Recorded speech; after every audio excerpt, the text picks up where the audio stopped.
ICICI Lombard and CNBC TV18 present India Risk Management Award, honoring the new age risk management practitioners. But companies have always faced risks from the competition, risks from changing regulations, changing lifestyles. But risk management as a faculty, as a function, came to the center stage, just was prioritized by all companies after the COVID pandemic hit us. It, in terms of intensity and in terms of the comprehensiveness with which it attacked companies, risk management became really the most important function. And precisely because of that, the CNBC TV18 ICICI Lombard India Risk Management Awards, which is given annually, becomes even more important because this is the most important function that companies are now faced with. Nor will the pandemic be the last of the comprehensive challenges. We are going to continually face probably climate challenges, sustainability challenges, and of course challenges posed by technology, which is ever evolving, whether you are in the space of automobiles or telephone or practically anything. The challenge of technology is always knocking at our doors, and that is again a risk management function. And that's why today we have an elite set of members from India Inc. to discuss the importance of risk management and how it is evolving under the changed circumstances in a post-COVID world. Joining me are actually members who were the jury members to decide the India Risk Management Awards. The chairman of the jury, Mr. Shailesh Haribhakti, chairman of Haribhakti and Company; Harsh Shah, the CEO of IRM India affiliate; Ramesh Swaminathan, CFO and Head of Corporate Affairs at Lupin Finance; Sandeep Batra, CFO, Crompton Greaves Consumer Electricals; and Bhaskar Anand Rao, the CFO at BIAL, the Bangalore International Airport. Gentlemen, thank you very much indeed for joining me in this conversation. Well, let me start with the chairman of the jury and a very senior member of India Inc., Mr. Haribhakti. You have been going through accounts of several companies and are involved with several companies. Do you think there is a heightened awareness of risk management, Mr. Haribhakti? Has it just scaled up in importance? Amazingly scaled up, Lata. There is a completely new step that India Inc. has taken in the field of risk management. Not only have they beefed up on technology, frameworks, people, capability building, but also on investing in the technology which will drive their own learning and their own benchmarking and own improvement. So this is a true revolution that is beginning. The next step, in my view, is going to be the bringing in of artificial intelligence and machine learning into the risk management space, which will take risk management to its next level. Today, we do not have a very clean and clear system of benchmarking and dissemination of best practices. And I'm sure that CNBC, through this very, very wonderful activity that you are taking care of, will create the framework and the platform to have the best practices and benchmarks spread across India Inc. Okay. Harsha, as an academic and as a think tank person, what are your observations? Are you noticing a heightened awareness of risk? And is it getting documented and, becoming part of the system? Yeah, Lata. So if you see, traditionally risk management was only confined to banks and financial institutions, and it was more a compliance-driven activity. But today what we are seeing is risk management has become everyone's job. Yes, there is a chief risk officer, there is a risk leader, there is a governance in every organization. But today people are realizing that everyone and every manager in a company is a risk manager. The essence of a risk-aware culture, the need for risk intelligence in the entire value chain of the company has come to the forefront. From our perspective, we're seeing a demand of almost 100,000 qualified professionals in the Asia Pacific region. That's the kind of demand that is emerging from not only large corporate organizations, but medium, small enterprises who are looking to build resilience with a qualified talent pool. So the seriousness, the investment in risk management, the need for a risk-aware culture driven by, of course, mandates by SEBI, RBI, the Ministry of Corporate Affairs is taking risk management to an enterprise risk management perspective? Traditionally, risk always landed on the finance officer's lap because all risks have to be ultimately paid for. So with that, let me come to you, Ramesh Swaminathan. Do you think in this period when organizations are having a heightened awareness of risk, the responsibilities of the CFO are only increasing? Today, because of technology, we need to go an extra mile to make sure that risk, wherever there is possibility of mitigating it along the entire value chain, we go about implementing it. So let me give you an example when it comes to manufacturing. Traditionally, we always relied on PLC systems and so on to kind of monitor, look at diagnostics and the like. Today, we are using, in fact, a lot of these digital signals to look at predictive analytics and at some point of time looking at preventive, prescriptive analytics as well to lower the risk possibilities. Coming from a regulated industry like mine, we use this extensively for looking at lowering of risk when it comes to, in fact, FTA compliance, when it comes to lowering of expenditure on various fronts, including repairs and maintenance, downtime, out of specification, out of prints, and the like. So the entire value chain is going to be monitored using diagnostics and the like. There's a lot of possibilities of reducing expenditure also when it comes to R&D, when it comes to analytics and the like. And there's of course leakage when it comes to, in fact, the revenue functions like sales and marketing, improving productivity. From that perspective, if you don't use, in fact, technology to lower, the possibilities of cost incurrence, then you're actually erring, and to that extent, the possibilities from a finance perspective is much higher today. Sandeep Batra, how has life changed for a risk officer or a CFO in FM, or even for the FMCG company itself? Are things much more challenging, or simply because it is, nuts and bolts, everyone uses consumer electronics, life is actually a little less risky for you? I think one thing that I have noticed when it comes to risk, particularly if I look at over the last 4 or 5 years, that number of these unpredictable black swan events have become more frequent.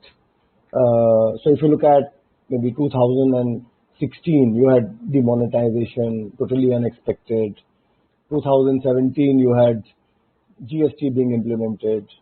And then you had the mother of all events, COVID.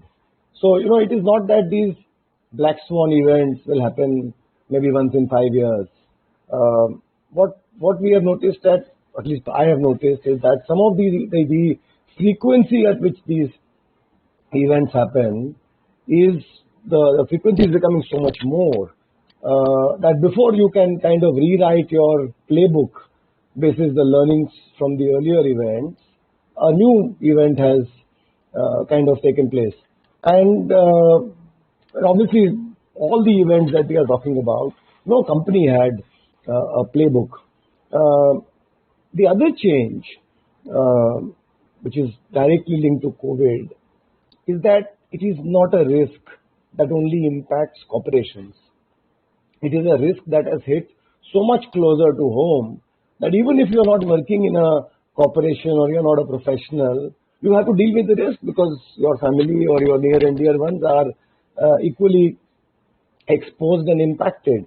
So that has been one change that I have seen thanks to COVID, that it is not a risk limited to only legal entities or corporations. It is struck much closer home.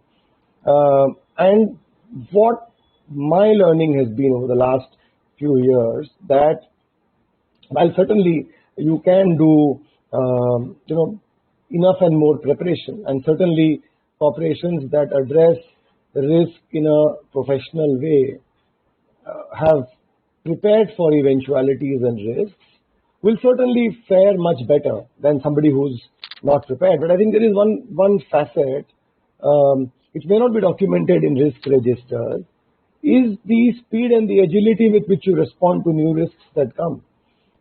Obviously, the biggest risk that nobody can deal with is the unknown.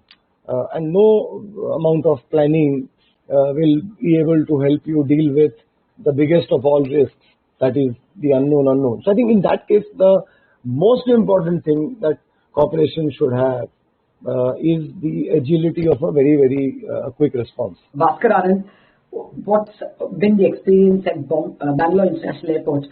I mean, after all, you all were hit most by the pandemic. So how did things change for you? Probably the most unanticipated, unknown that hit us. I mean, aviation industry has never faced such a event ever. 9/11, the financial meltdown, nothing was as severe as what has been caused by a virus. The entire industry came to a halt. I mean, it was for airlines, it was for airports. The biggest challenge that we faced was the sudden traffic reduction and stoppage of revenue. I mean, the result on cash flow, the stress on cash flow was probably the first felt risk. And, we had to quickly understand, there was no timeline for this. I mean, it was not like, this is going to be for a month or 2 months. We had to be prepared for this for a very long time. The second big risk that we faced was also the risk of operational challenge. We had to be operational at all times. Although we have a very evolved business continuity plan, being an airport, we still were put a tremendous pressure because it has touched employees, our frontline employees, and that was something that we had to be very agile and also be quickly come into terms with.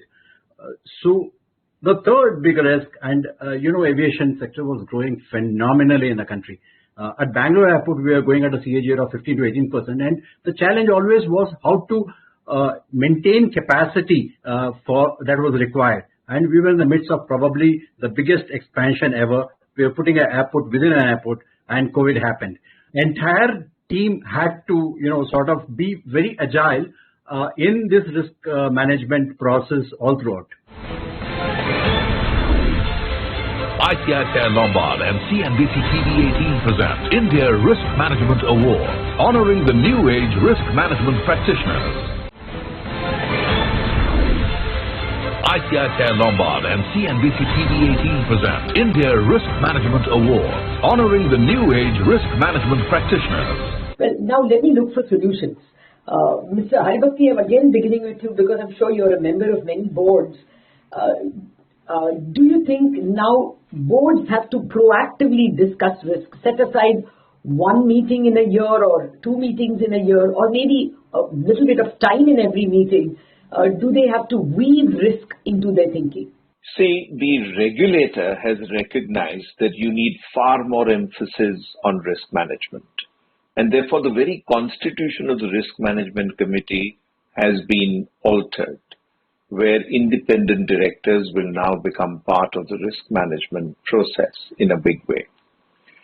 Every board that I sit on has enhanced the number of risk management, and now in some boards we call it the Risk and Opportunities Committee, has gone up tremendously.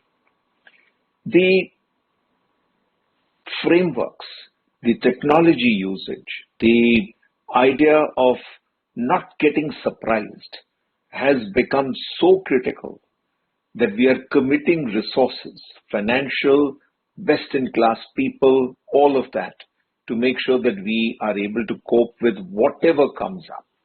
The agility which was mentioned and the responsiveness which was also mentioned have become critical. But I'll just point to one new technique that is beginning to get explored. And it goes under the very unusual name of brain-computer interface. And that's what people are beginning to experiment with, to bring in the whole idea of how do you really collaborate. Because now the entire shift has happened to being in competition, to being collaborative, to make sure that you can bring in the best of knowledge from anywhere in the world that is available and deal with situations with agility and with all the knowledge that you can gather together. So we should be watching out for BCI, ML, and AI as technology which will get applied in the risk management space. Ramesh, what would be your advice to other peers like you? Would it be to leverage technology like machine learning and artificial intelligence? What would your advice be? Yeah, so the last time around I did speak about the fact that there would be a lot of opportunities to mitigate risk using technology itself across the entire value chain. But one other thing that I think is also taking away from, in fact, what Shailesh was talking about, there's no such thing as a sustainable competitive advantage. You need to recognize that there is going to be disruption across, and this is true with, in fact, the entire pharmaceutical sector, the healthcare sector itself. So potentially, if you talk about markets, there are going to be challenges there in terms of price erosion, in terms of a nationalistic fervor that seems to be gaining ground across markets. There's of course the risk of supply chain disruption, FDA regulations, and the like as well. The other point I would like to make is the fact that one has to look at other opportunities beyond, in fact, the traditional. So, if, for example, one could embrace the entire health ecosystem around healthcare, so to speak, with in fact going beyond the pill, so to speak, working around, in fact, the digital healthcare system, growing, in fact, adjacencies and looking at second engines of growth, so to speak. So those are things that would actually help in mitigating volatility in earnings and actually providing for sustainability in the future. So to that extent, I think the entire framework around which people draw up their contingency planning, or for the matter, their scenarios for the future, has to undergo a change. Sandeep Batra, until now, one thought that taking care of the health of the employees or keeping ultra sanitized environment in the office, providing things like, work from home was provided for probably young mothers. It was seen as a very charitable organization. Do you think what we saw as charity and just good behavior should now become mandatory behavior? 2 years ago, when people were still talking about COVID as something that is unlikely to impact India, very few companies had prepared for this eventuality, and suddenly, middle of March, everybody had kind of been shut down offices and forced to work from home. And I for one, personally was always a bit of a skeptic when it came to work from home. And I had the same feeling that you articulated. But believe you me, after we were forced to work from home, everybody learned how to adopt, be it Zoom, Microsoft Teams, or whatever tools were available. And at least in the first, I think, 12, 15 months, I did not, and most of my colleagues wouldn't have got fatigued with work from home. Obviously, after that, as things kind of improved, everybody was keen to go back to work. But there are huge pluses of having this hybrid kind of an ecosystem. I'm not personally sure whether 100% work from home will ever sustain, but having seen the benefits of how this can impact and improve productivity and allow corporations to also save costs. So in that sense, it is like a win-win for most stakeholders. I think this is certainly here to stay, and I'm a big votary of this now. Bhaskar Anand, as I always come back to you, were the one seriously challenged. So what is your advice or takeaway that you can share with your peers? Be always agile, recalibrate your strategies, recalibrate your actions based upon how it comes. And this is something which, the aviation sector and especially airports have learned it very well. Today we are able to go between the yo-yos in traffic between waves. And for instance, the third wave, the recovery is so swift after the wave is passed through Bangalore. We now have got ourselves used to it. It's also very important that there are certain things that are must do for us today. One is to make sure that our employee sort of engagement is much more intense, not only at a employee primary health level, but also at a mental health level, at a level of counseling, at a level of what you can call empathy with them, because they are the ones who actually braved, especially during the second wave, to make sure that the airport runs efficiently. So that's one important thing that we have noticed. The second is to be be able to manage our cash flows much better. And this is also a lesson that, there could be absolute stoppages, and we've got to manage, especially in a service infrastructure like ours. And most importantly, I would think is that we keep our risks in line of sight at all times, and be the organization be agile to deal with it. I think that's what we have learned through this process here. Well, Mr. Harsha, you are the academic here. Wrap it up all for us. What would your advice be to organizations in terms of risk management? I think from an enterprise risk management perspective, 3 trends that will drive change for India. Number one being, we're going to see the segregation of the audit and risk function. So that will be the creation of the chief risk officer more seriously, with a little more respect in the boardroom, a little more commitment towards driving resilience and creating a lot of diversification strategies, alternative business models, a mix of strategies to ensure that organizations are able to walk through uncharted waters.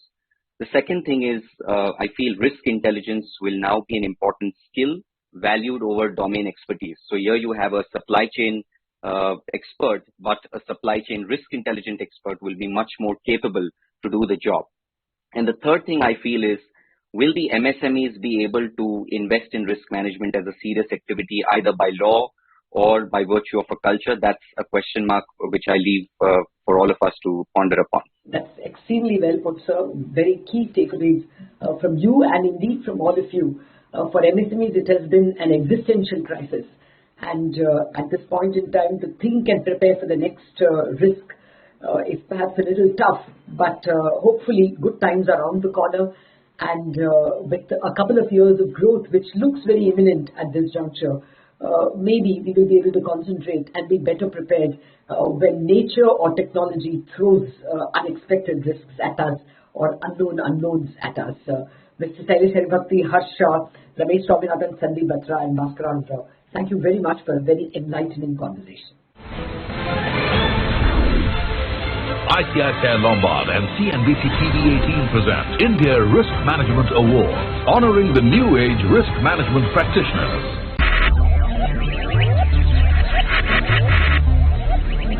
Focus, ideate, innovate, enable.